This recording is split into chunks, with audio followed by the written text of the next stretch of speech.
Welcome to Hockey Whiz Talks podcast. Today I'll be talking about how NHL teams stack up against each other by division. In this podcast, I'll be talking about how NHL teams stack up against each other within their own division. Last season, the Boston Bruins ranked first in the Atlantic Division and first overall in the Eastern Conference, winning the President's Trophy. Toronto Maple Leafs finished second in the division, and the Tampa Bay Lightning finished third in the division. Florida was fourth in the division, good for the second wild card, while Buffalo missed the playoffs, was fourth, Ottawa was fifth, Detroit was sixth, and a far last place was the Montreal Canadiens.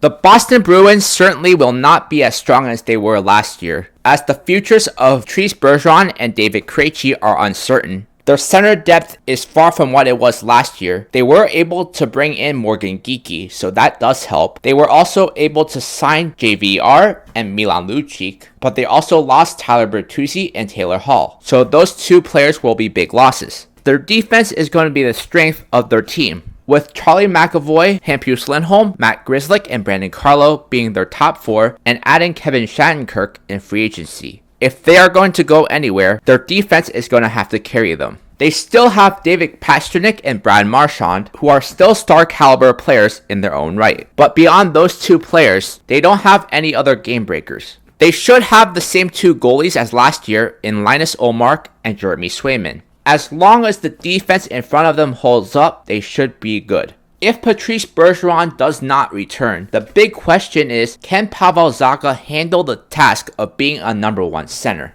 Pavel Zacha to me is more of a number two center. He will never be a number one center, even if he's playing with Marchand and Pastrnak. Overall, I think the Boston Bruins are going to be in some trouble this year because they lost a lot of depth on offense, and the futures of Bergeron and Krejci are uncertain.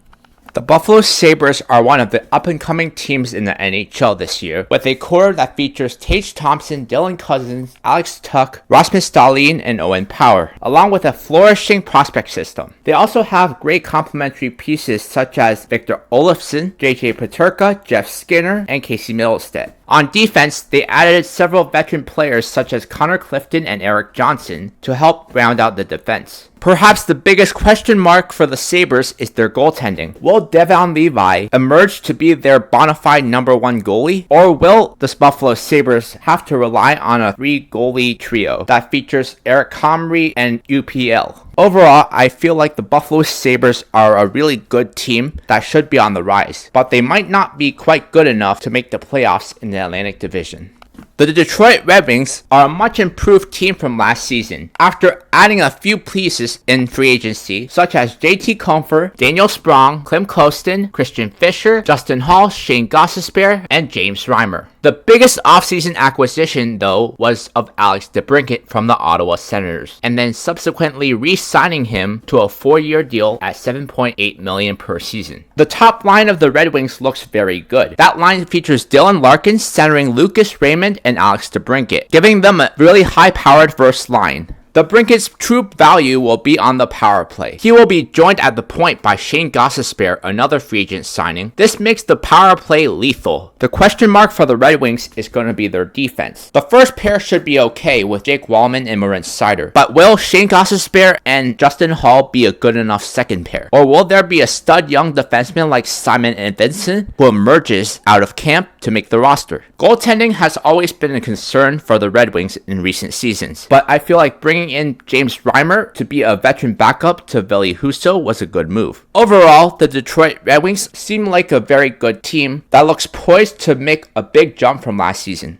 The Florida Panthers seemingly retooled their entire defense, bringing in 4 new pieces on defense, including Oliver Ekman-Larsson, Dmitry Kulikov, Nico Mikkola, and Mike Riley. They'll be part of a defense that already includes Gustav Forsling, Brandon Montour, Aaron Ekblad, and Josh Mahura. The Panthers, of course, are always led by Alexander Barkov and Matthew Tkachuk. They also have key support players such as Carter Verhaeghe, Sam Reinhart, Anton Lundell, Sam Bennett, and the newly signed Evan Rodriguez. This team is backstopped by Sergei Bobrovsky, who emerged as the $10 million goalie in the playoffs. But the question is, can he be that the entire season? The Panthers brought in Anthony Stolarz as the backup. He should compete with Spencer Knight to be the number 2 goalie. Or in the event that Spencer Knight is not ready for camp, the Panthers have full confidence in Anthony Stolarz to be the Panthers' backup. Overall, the Florida Panthers look like a really good team, poised to make the playoffs.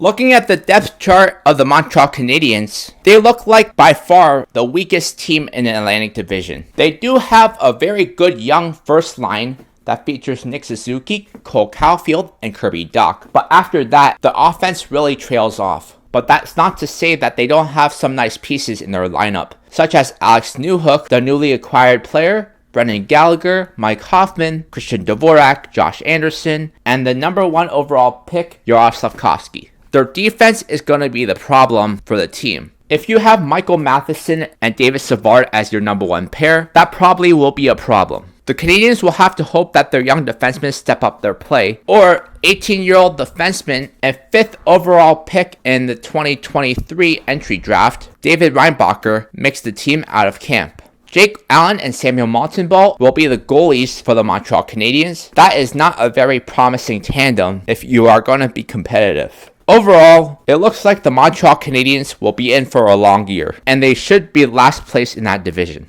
The Ottawa Senators were screwed this offseason by Alex DeBrincat's decision to wait until recently to be traded to Detroit when he wanted to sign with Detroit all along. Despite the limitations, they were still able to get back Dominic Kubalik in the trade for Alex DeBrincat. He should be a solid top 6 forward for them. Ottawa still has a solid first line that's centered by Tim Stützle with Brady Tkachuk and Claude Giroux on his wings. The Senators will be getting Josh Norris back. He'll be flanked by Drake Batherson on his right and Dominic Kubalik on his left. The Senators' defense should be much improved from previous seasons. They should get a full season of Jacob Chicherin. He'll be paired with Thomas Chabot on the first pair. Jake Sanderson should play a bigger role on the team in his second season. He'll be on the second pair with Arten Zub, and Eric Brandstrom on a 1-year deal will be paired with Travis Hamonic. The Senators brought in Jonas Korpisalo on a monster 5-year deal to shore up the goaltending. While I'm not completely sure that he's the solution, it's better than nothing. The Senators look like a middle-of-the-pack team that might contend for the playoffs, but more likely than not will miss the playoffs. Despite losing Alex Killorn, Ross Colton, and Ian Cole in free agency, the Tampa Bay Lightning are still going to be a competitive team in the Atlantic Division. As long as they have the big cat Andrei Vasilevsky in goal, Victor Hedman and Mikhail Sergachev on defense, Nikita Kucherov, Steven Stamkos, and Braden Point on offense. Besides the core players, Tampa also has some good support players such as Anthony Cirelli, Brandon Hagel, Nick Paul, Connor Sheary, who they signed in free agency, and Tanner Jeannot, who they acquired in a trade from Nashville last year. Despite their depth on offense and defense not being what it once was, Tampa Bay will still be a threat in the Eastern Conference and the Atlantic Division. On paper, the Toronto Maple Leafs look like the best team in the Atlantic Division, with a top 6 that features Austin Matthews, Mitch Marner, John Tavares, William Nylander, Tyler Bertuzzi, and Max Domi, a top 4 that features Morgan Rielly, TJ Brody, John Klingberg, and Jake McCabe, and backstopped by Ilya Samsonov, likely to be tandemed with Justin Wall. Besides the top 6, Toronto also has solid depth this year, which includes a third line which is centered by David Kampf with Matthew Nice and Calle Yarncroc on his wings. Their fourth line looks completely different this year. They brought in Ryan Reeves for some toughness. They have Sam Lafferty on the left wing, who has some toughness as well, and Dylan Gambrell will center that line. Being that this is a must-win year for the Toronto Maple Leafs, I believe the Toronto Maple Leafs will have the best record in the Atlantic Division because they are in desperation mode. And now a word from our sponsor. Check out my scouting blog at hockeywiz777scouting.com. Listen to my scouting blog podcast on podcasters.spotify.com/pod/show/hockeywiz777scouting. In the Metropolitan Division last year, the Carolina Hurricanes were first in the division, with the New Jersey Devils finishing second and the New York Rangers finishing third. The New York Islanders were fourth in that division, finishing with the first wild card. The Pittsburgh Penguins finished fifth and missed the playoffs. The Washington Capitals finished sixth and missed the playoffs. The Philadelphia Flyers finished seventh and missed the playoffs. And the Columbus Blue Jackets had the worst record in the Metropolitan Division. The Carolina Hurricanes look like they are favorites to win the Metropolitan Division once again. They have basically the same core players as they did last year, and they added players such as Michael Bunting and Dmitry Orlov. The biggest question mark with the Hurricanes is, can Jesperi Kotkaniemi be their number 2 center and produce consistently? Other than that, Carolina does not have many question marks.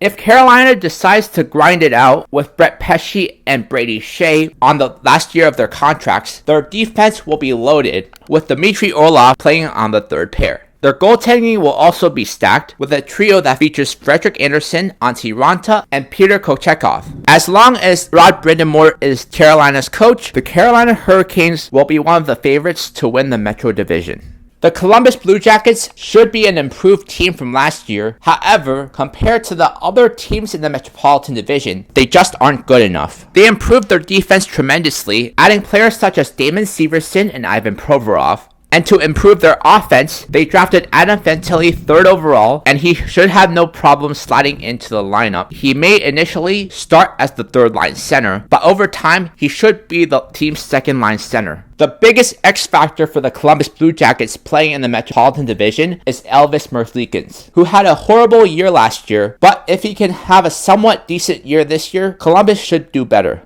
While I do not expect Columbus to make the playoffs, I do expect them to improve from last year. The New Jersey Devils are one of the preseason favorites to win the Metropolitan Division, along with the Carolina Hurricanes and New York Rangers. Their top 6 is widely considered one of the most lethal top 6s in the NHL. It features Nico Hischier, Timo Meier, Dawson Mercer, Jack Hughes, Jesper Bratt, and Tyler Toffoli. The 3rd line isn't bad either. It has Eric Holla with Andre Palat and Alexander Holtz on his wings. The top 4 of their defense should be set, with Dougie Hamilton, Jonas Siegenthaler, Luke Hughes, and John Marino. Kevin Ball should be the 3rd pair defense, but who will be paired with him is going to be the question mark out of camp. Will it be Colin Miller, Brendan Smith, or will it be some other player? The biggest question mark for the New Jersey Devils this season is their goaltending. Vitek Vanacek and Akira Schmid held up okay during the regular season, but in the playoffs, they fell apart. It still remains to be seen if they stick with this tandem heading into the season, or if they trade for a goalie sometime before the season. Overall, I feel like the New Jersey Devils are going to be a very good team this year, and will be right up there with Carolina for the division title. The New York Islanders are that team that doesn't look that great on paper, but somehow they always seem to find a way to remain competitive. Their top 6 doesn't really stand out that much when you look at it on the depth chart. It features Bo Horvat, Matt Barzal, Brock Nelson, Kyle Palmieri, and Anders Lee. Nothing too flashy other than Matt Barzal. Their defense doesn't stand out either. It consists of Ryan Pulock, Adam Pelech, Noah Dobson, Sebastian Aho, Scott Mayfield, and Alexander Romanov. A solid defense, but no superstars. They do have one superstar player on their team, and that is goaltender Ilya Sorokin. Ilya Sorokin basically carried the Islanders into the playoffs last year, and he will have to do that again this year if they are to have any chance of making the playoffs. The New York Islanders basically have the same team as they did last year, so I don't see why they can't remain competitive. However, if Sorokin has even a slight drop-off from last year, they'll miss playoffs.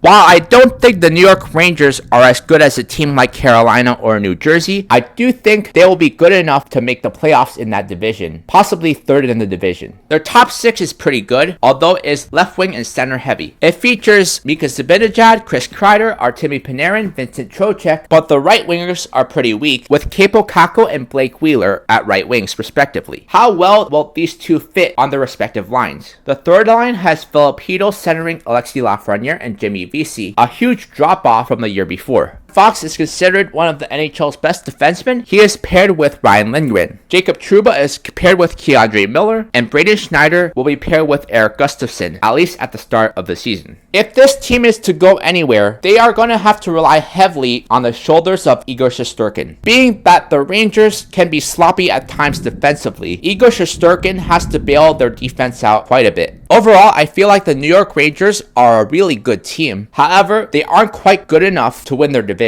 Therefore, I feel like they should be 3rd. While the 7th overall pick and 1st round pick from this year's draft, Matvei Michkov, isn't likely to factor into the team this year for the Philadelphia Flyers, it says a lot about the direction the Flyers are heading in. The Flyers are trying to get the best players and assemble a team that rivals the likes of New Jersey, the Rangers, Carolina, and those other rival teams in their division. Don't expect Philly to do that great this season. Their depth chart is not too promising, especially if Sean Couturier and Cam Atkinson Atkinson are injured. They already have Ryan Ellis on LTIR, so that should open up some cap space to sign some players if they need to. I would not be shocked if some more players get moved before the season begins. You can look for them to move players such as Travis Konechny, Cam Atkinson, Travis Sanheim, and even goaltender Carter Hart, because it seems like Philadelphia wants to tank this season. So I would not rule out the possibility of them finishing last in the Metropolitan Division, even behind Columbus.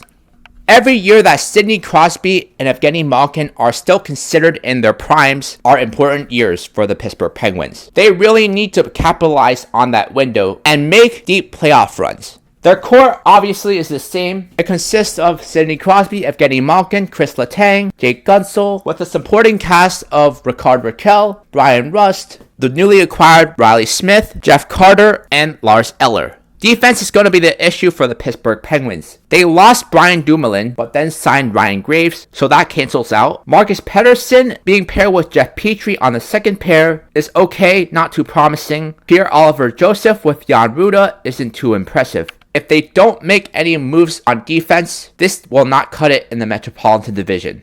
The goaltending looks the same as last year. Tristan Jarry will be tandem with Casey DeSmith, but they also did bring in Alex Nedeljkovic as the third goalie in case one of these goalies gets injured. There are rumors of the Penguins trading for Erik Karlsson, but if they are to do that, they have to first offload Jeff Petrie and Mikael Granlund's salaries, which is going to be very challenging.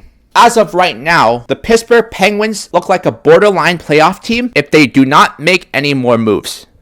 The Washington Capitals are in the same position as the Pittsburgh Penguins, with an aging core that's trying to maximize one of their legends in Alex Ovechkin. But don't sleep on the fact that Nicklas Backstrom is also getting up there in age, as is TJ Oshie and John Carlson, who missed a hefty portion of last season. The two players I want to really focus on this season are Tom Wilson and Anthony Mantha. There are consistent rumors about these two players getting traded. However, Mantha's contract is near impossible to move, so that makes Tom Wilson more likely to get moved. But if you are Washington trying to make the playoffs, you need to keep a player like Tom Wilson around. So you might as well stick it out with Tom Wilson until he hits free agency. The X factor for this team is going to be Rasmus Sandin, who was acquired in the trade from Toronto last season. He really started to come into the zone last season and started to produce offensively like he was expected to coming out of Sweden. Darcy Kemper and Charlie Lindgren will be the goalies for the Washington Capitals. This is a solid tandem, but not anything to wow at. Overall, the Washington Capitals are in the same position as the Pittsburgh Penguins. They'll give it a good shot to make the playoffs, but in the end, they could fall short. Check out my hockey blog at hockeywiztalkshockey.blogspot.com. Follow me on Facebook and Instagram at hockeywiz777. Last season, the Colorado Avalanche finished first in the Central Division, with the Dallas Stars finishing second and the Minnesota Wild finishing third. The Winnipeg Jets finished fourth in the Central Division, good for second in the wild card. Nashville finished fifth in the Central. St. Louis finished sixth, while Arizona finished seventh, and Chicago finished in last place in the Central Division. The Arizona Coyotes are not to be taken seriously next season, but they are going to be serious players in the trade market, as they have many valuable assets to offload come the trade deadline or even before the season. Players such as Clayton Keller, Nick Schmaltz, Jason Zucker, Alexander Kerfoot, Lawson Krause, Nick Bukestad, Troy Stetcher, Sean Dursey, and even their LTIR players are valuable assets for other teams. With that said, Arizona should be one of the worst teams in the Central Division, along with the Chicago Blackhawks. The good news for the Chicago Blackhawks is that they have Connor Bedard, and they did add Taylor Hall in the trade with the Boston Bruins. They also signed a slew of free agent forwards such as Corey Perry, Nick Foligno, and Ryan Donato. But the bad news is that Chicago is still one of the worst teams in the league. Their right defense is actually pretty solid, but their left D is horrible. Their goaltending is not that great either. Overall, the Chicago Blackhawks should be one of the worst teams in the Central Division and in the entire league. The Colorado Avalanche should be back to dominance after a down year last season. They traded for Ryan Johansson with 50% of his contract retained, which is an absolute steal. Added Jonathan Drouin in free agency for next to nothing. Traded for Ross Colton, signed Miles Wood in free agency, and still have cap space due to Gabriel Landeskog's LTIR. Colorado obviously has one of the best defenses in the entire league, which really helps out their goaltending, which is average at best. But the strength of their team really lies within Nathan MacKinnon and Mikko Rantanen, now widely considered one of the most lethal dynamic duos in the league. Add in Cale Makar, they are the best trio in the league. The Colorado Avalanche look like they are the favorites to win the Central Division. Another team that looks really good is the Dallas Stars. While they're not Colorado, they're not far off. Dallas has a superb goaltender in Jake Ottinger, which really will bail out their defense, which is not all that spectacular, beyond Miro Heiskanen. Their offense is the highlight of the team, which features 4 really good offensive lines and a dynamic first line featuring Jason Robertson, Roope Hintz, and Joe Pavelski. Adding Matt Duchene to their third line really makes their offense OP. Overall, the Dallas Stars seem like an outstanding team that really could make some noise and even pose a threat to Colorado within the division. The Minnesota Wild are led offensively by Kirill Kaprizov and Matt Zuccarello, with nice supporting pieces such as Joel Eriksson-Ek, Matt Boldy, Ryan Hartman, Frederick Gaudreau, Marcus Johansson, and Marcus Foligno. Their defense is okay, not outstanding. They have a top 4 which features Jared Spurgeon, Jonas Brodin, Kalen Addison, and Jacob Middleton. I predict that Brock Faber will eventually surpass Addison on the depth chart. The goalies should be the same as last season. Philip Gustafsson and Marc-Andre Fleury made a solid tandem in goal, but Philip Gustafsson was clearly the better goalie, so I expect him to get more starts this year. Overall, the Minnesota Wild look like an okay team and may end up finishing 3rd in the Central Division. The Nashville Predators are a team who are expected to rebuild. However, they just signed Ryan O'Reilly in free agency along with Gustav Nyquist. They also added Denis Gurianov, who is an underrated add. As long as Nashville has UC Saros in goal, they will not lose too many games. And with that defense they have, which features a top 4, which includes Roman Josi, Ryan McDonough, Tyson Barrie, and Luke Shen, and a third pair that has Jeremy Lauzon paired with Dante Fabro, this team will not lose too much in the Central Division. The Nashville Predators are the Central Division's version of the New York Islanders. While they're not as good as the New York Islanders are, they are virtually building mirror images of each other. They will be competitive and hard to play against every game. For that reason, they will remain in the playoff hunt, but might not be good enough to make the playoffs. Going into this season, the team that is going to be the biggest mystery in the Central Division is the St. Louis Blues, because they do have good enough talent to make the playoffs, and with the players they have at their disposal, they certainly are not a rebuilding team. With all of their defensemen over the age of 30, they are trying to restock their farm system so they can get some young talent on the roster in future years. The only move the St. Louis Blues really made was trading for Kevin Hayes, and they didn't really have to give up much to get him.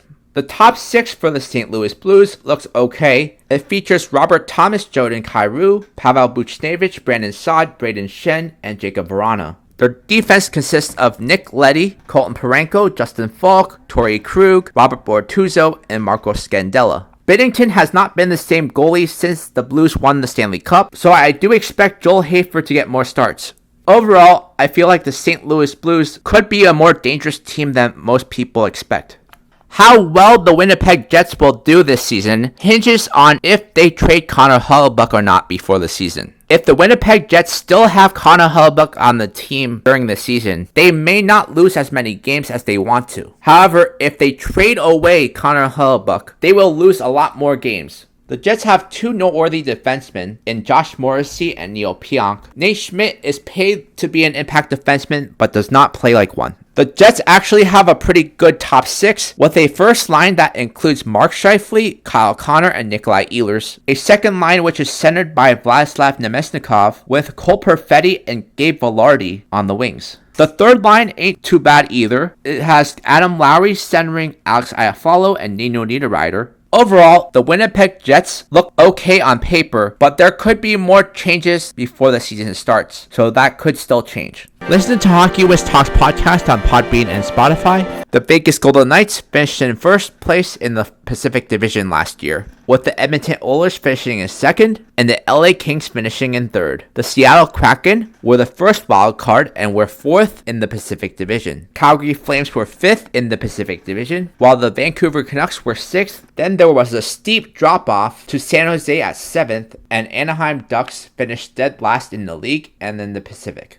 Even though the Anaheim Ducks are an improved offensive team from last year after adding Alex Killorn in free agency, their defense is going to be a problem even after adding Radko Gudas. The issue is that only Radko Gudas and Cam Fowler have played more than 100 NHL games. The rest of the defense is very young and very inexperienced. The issue will be further magnified if the Ducks trade away John Gibson to another team and play young Lucas Dostal in net. That's not to say that there aren't positives with this Anaheim Ducks team. They have a really good young core which features Trevor Zegras, Troy Terry, Mason McTavish, and Jamie Drysdale. Overall, the Anaheim Ducks are still in a rebuild mode and should be one of the worst teams in the Pacific Division. The Calgary Flames are in a complete mess right now. Elias Lindholm, Mikael Backlund, and Noah Hanifin all want out, and they already traded Tyler Toffoli for Yegor Sharangovich and a third-round pick. Whether Elias Lindholm, Mikael Backlund, or Noah Hanifin are Calgary Flames come the beginning of the season still remain unknown, still remain uncertain. There are still positives with this Calgary Flames team. They still have Jonathan Huberdeau and Nazem Kadri. They still have Rasmus Andersson, who is a promising young defenseman. They did draft some good young talent, such as Connor Zary, Matthew Coronado, and Jacob Pelletier, in case some of their players leave. Mackenzie Weegar can take the place of Noah Hanifin in the event of a trade, and you have to believe trades for Elias Lindholm and Noah Hanifin especially will fetch a good return. Overall, the Calgary Flames are the toughest team to predict, and for that reason, I have them missing the playoffs. The Edmonton Oilers should be grateful that they have Connor McDavid and Leon Draisaitl on their team. The team may be barely making the playoffs, or even miss the playoffs. McDavid and Draisaitl are responsible for so much of their offense, and they definitely hide a lot of deficiencies that this team has, such as their poor goaltending and their lack of depth on offense and defense. Despite the regular season success, they have struggled to make it far in the playoffs, due in large part to the lack of offensive depth. And for that reason, Edmonton is in the same position as Toronto. They are in a must-win mode. And for that reason, they will definitely compete for Vegas for first in that division. While many people will pay attention to Vegas and Edmonton, the team that often gets slept on is the LA Kings. The team was already a really good team before adding Pierre-Luc Dubois, but now they're even stronger. The Kings can now legitimately roll 4 offensive lines. They have Kopitar, Dubois, and Deneau 1-2-3 down the middle. Their third line is arguably their most effective shutdown line, with Deneau, Arvidsson, and Trevor Moore, and if they are the third line, that will be trouble for other teams in that division. Their defense is not too bad either. Although Drew Doughty's not the same defenseman he once was, he is still a really good defenseman in the league. The defenseman to keep an eye on is Brandt Clarke, who is a really highly touted defenseman and has potential to be a top pair defenseman one day. Goaltending is going to be the weakness of this team. Phoenix Copley and Cam Talbot should tandem in net. The Kings will have to hope that one of these two goalies emerge as the true number one. Overall, I feel like the LA Kings are right up there with the Edmonton Oilers and even Vegas Golden Knights, and should be one of the 3 best teams in the Pacific. The San Jose Sharks are in the same position as they were last year, and could be even worse if they decide to trade away Erik Karlsson and Logan Couture. It makes sense for the Sharks to totally rebuild and trade away Karlsson and Couture, because there is no use of keeping them on a rebuilding team. Overall, the San Jose Sharks could be the worst team in the Pacific Division. The Seattle Kraken got really good really quick, to a point where they might actually be one of the 4 best teams in the Pacific Division, and could challenge LA for third. Nothing really stands out when you look at their depth chart. However, they can legitimately roll 4 lines, they have 3 solid D pairs, and 2 goalies you can throw in net on any given night. With the system they run, and a team-oriented system, Seattle is definitely a threat in the Pacific Division. Overall, I have Seattle finishing as one of the wild cards, as I don't think they're better than LA, Edmonton, or Vegas. The Vancouver Canucks are a tricky team, because they are a really talented team, but they just aren't good enough compared to the other top teams in their division. The good news is that they have a really good top line, which features Elias Pettersson, Andrei Kuzmenko, and Anthony Beauvillier. JT Miller and Brock Besser should still do damage, and Quinn Hughes is one of the league's premier offensive defensemen. The X factor for this team, though, is Thatcher Demko. There are two versions of Thatcher Demko. One version can't stop a beach ball, while one can't be beat. There literally is no in between. Overall, the Vancouver Canucks are a mediocre team and should miss the playoffs. The Vegas Golden Knights are obviously Stanley Cup champions, but the road to being back-to-back champions is harder said than done. Being that they play in the same division as the Edmonton Oilers and LA Kings, two really good teams in their own right, and the upcoming Seattle Kraken, they will definitely be tested this year. Jack Eichel, Ivan Barbashev, and Jonathan Marchessault should be a dynamic first line. Mark Stone and Chandler Stevenson are a good secondary offensive line, while William Karlsson makes a really good third line center for this team. The defense for the team is really good, with a top four that consists of Alex Pietrangelo, Shea Theodore, Alec Martinez, and Brayden McNabb. Aiden Hill and Logan Thompson will be the goalies this year for the Vegas Golden Knights. They have to hope that they repeat the year they had last year. It took an extraordinary amount of sacrifice to win a Stanley Cup last year. Will they have the same effort and compete level as they did last year this year? It remains to be seen. If there's one thing I know about Bruce Cassidy, he will keep his guys honest. Overall, I think Vegas is still going to be the best team in the Pacific Division, but they will definitely get challenged. Check out my travel channel at youtube.com/HockeyWizTravels. In the next podcast, I talk about 3 players who could surprise out of camp for each team.